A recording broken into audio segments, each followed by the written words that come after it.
Next day, I left that station at last with a caravan of 60 men for a 200-mile tramp.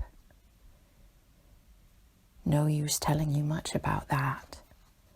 Paths everywhere, a stamped-in network of paths spreading over the empty land, through long grass, through burnt grass, through thickets, down and up chilly ravines, up and down stony hills ablaze with heat, and a solitude, nobody, not a hut. The population had cleared out a long time ago. Well, if a lot of mysterious black fellas armed with all kinds of fearful weapons suddenly took to travelling on the road between Deal and Gravesend, catching the yokels right and left to carry heavy loads for them, I fancy every farm and cottage thereabouts would get empty very soon. Only here, the dwellings were gone too. Still, I passed through several abandoned villages. There's something pathetically childish in the ruins of grass walls. Day after day, with the stamp and shuffle of 60 pair of bare feet behind me, each pair under a 60-pound load. Camp, cook, sleep, strike camp, march. Now and then a carrier dead in harness, at rest in the long grass near the path, with an empty water gourd and his long staff lying by his side. A great silence around and above.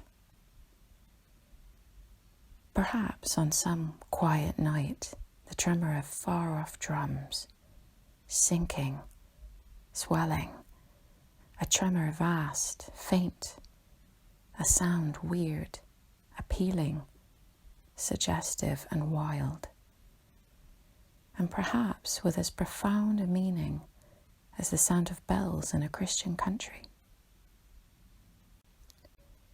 Once, a white man in an unbuttoned uniform, camping on the path with an armed escort of lank Zanzibaris, very hospitable and festive, not to say drunk, was looking after the upkeep of the road, he declared. Can't say I saw any road or any upkeep, unless the body of a middle-aged Negro with a bullet in the forehead, upon which I absolutely stumbled 3 miles farther on, may be considered as a permanent improvement. I had a white companion too, not a bad chap, but rather too fleshy, and with the exasperating habit of fainting on the hot hillsides, miles away from the least bit shade of water. Annoying, you know, to hold your own coat like a parasol over a man's head while he's coming to.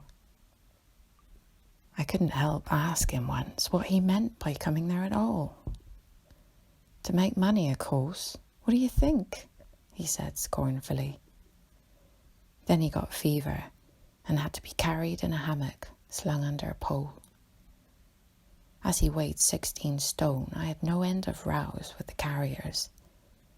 They jibbed, ran away, sneaked off with their loads in the night. Quite a mutiny. So one evening, I made a speech in English with gestures, not one of which was lost to the 60 pairs of eyes before me. And the next morning, I started the hammock off in front all right. An hour afterwards, I came upon the whole concern, wrecked in a bush. A man, hammock, groans, blankets, horrors. The heavy pole had skinned his poor nose. He was very anxious for me to kill somebody, but there wasn't a shadow of a carrier near. I remembered the old doctor. It would be interesting for science to watch the mental changes of individuals on the spot. I felt I was becoming scientifically interesting. However, all that is to no purpose.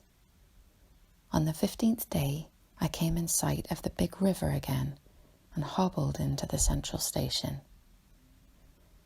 It was on a backwater, surrounded by scrub and forest, with a pretty border of smelly mud on one side, and on the three others enclosed by a crazy fence of rushes.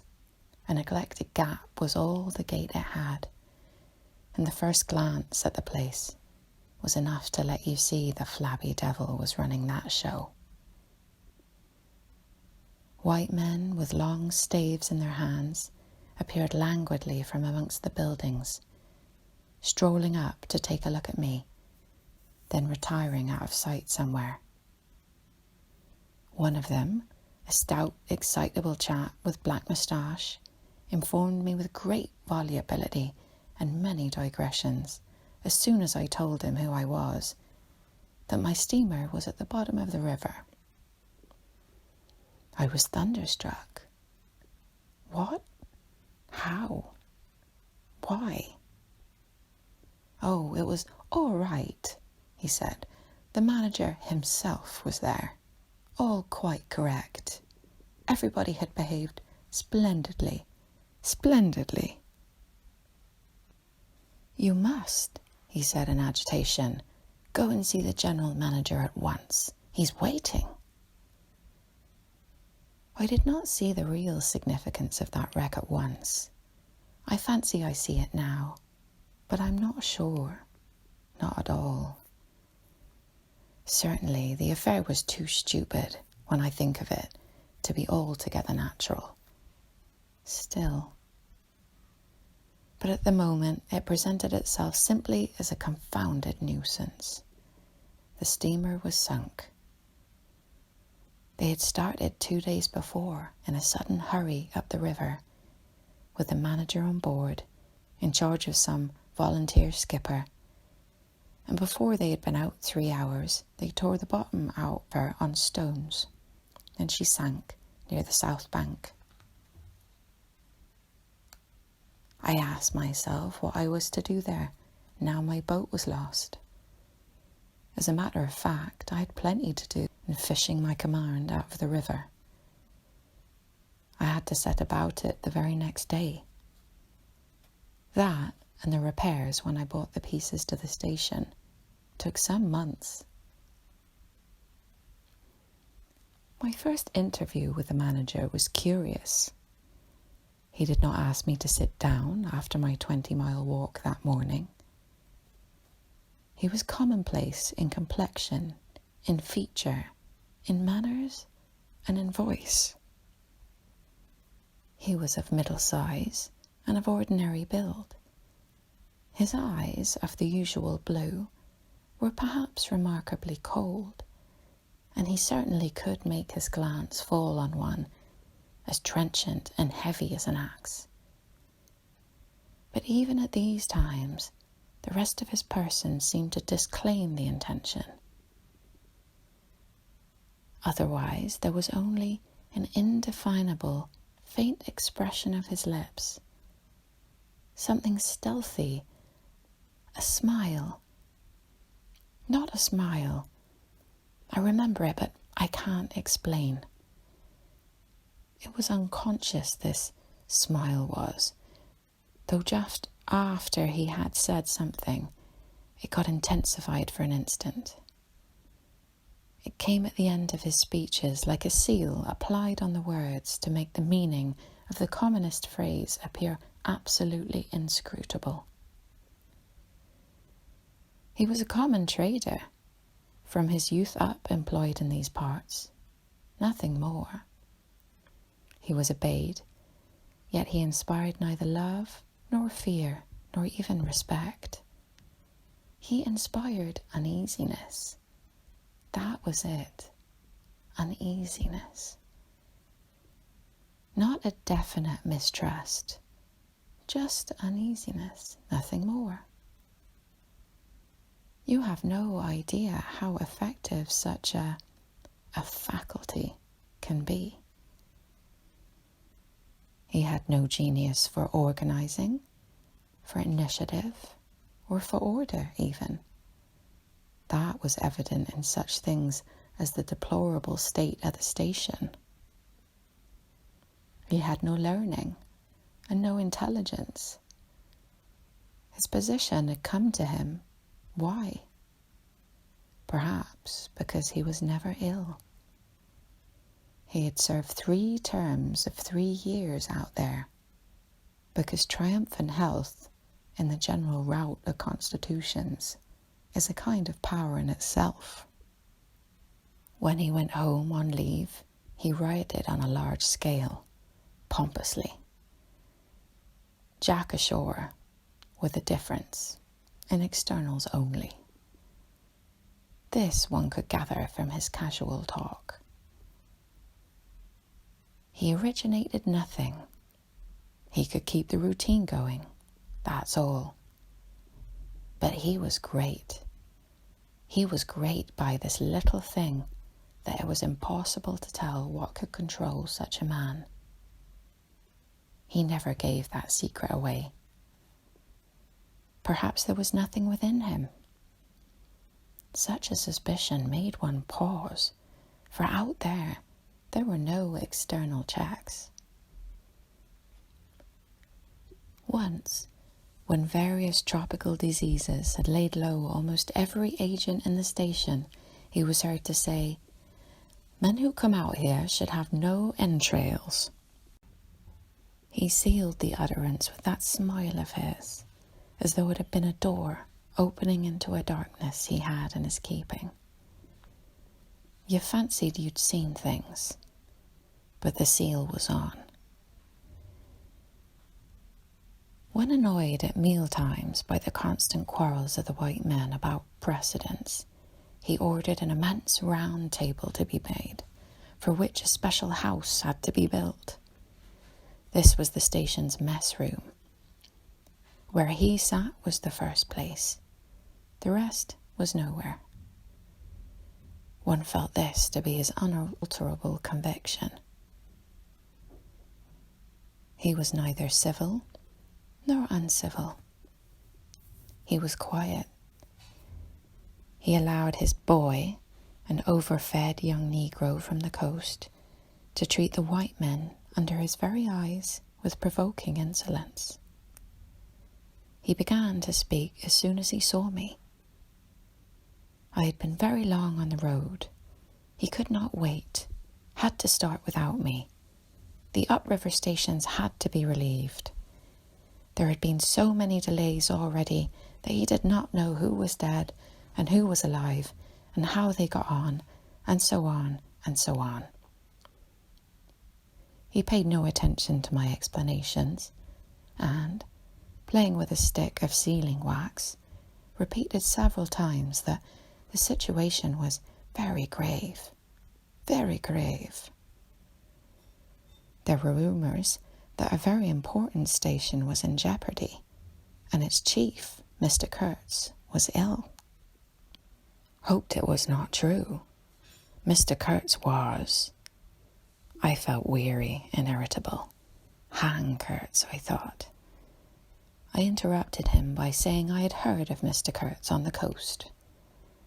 "Ah, so they talk of him down there," he murmured to himself. Then he began again, assuring me Mr. Kurtz was the best agent he had, an exceptional man of the greatest importance to the company. Therefore I could understand his anxiety. He was, he said, very uneasy, very uneasy. Certainly, he fidgeted on his chair a good deal, exclaimed, "Ah, Mr. Kurtz," broke the stick of sealing wax, and seemed dumbfounded by the accident. Next thing, he wanted to know how long it would take to... I interrupted him again. Being hungry, you know, and kept on my feet too, I was getting savage. "How could I tell?" I said. "I hadn't even seen the wreck yet. Some months, no doubt." All this talk seemed to me so futile. "Some months," he said. "Well, let us say 3 months before we can make a start. Yes, that ought to do the affair." I flung out of his hut. He lived all alone in a clay hut with a sort of veranda, muttering to myself my opinion of him. He was a chattering idiot.